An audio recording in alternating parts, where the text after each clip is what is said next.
Bukela isiqhubeka sikubhekele eze-NYDA njengoba iqhubeka nokuthuthukiswa kwentsha. I-NYDA ithi ukubandakanywa kwabantu abasha kuseyinto ebaluleke kakhulu okuhlanganisa ngokusobala nomphakathi we-LGBTQIA+.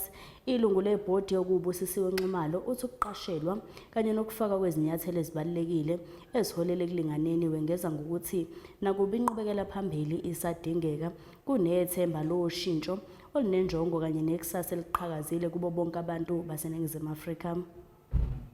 I am the first openly LGBTI board member to be appointed, and it's very nice that also we are now celebrating South African Pride Month.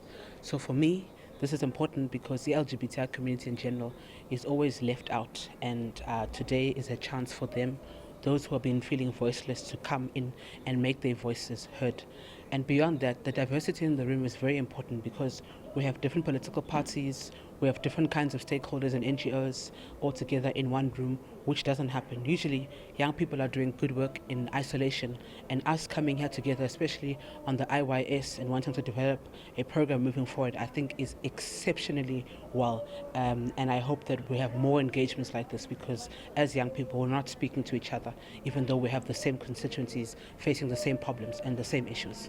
There's obviously still a long way to go. Our constitution is enshrined in saying we were the 5th country in the world to legalize same-sex marriage.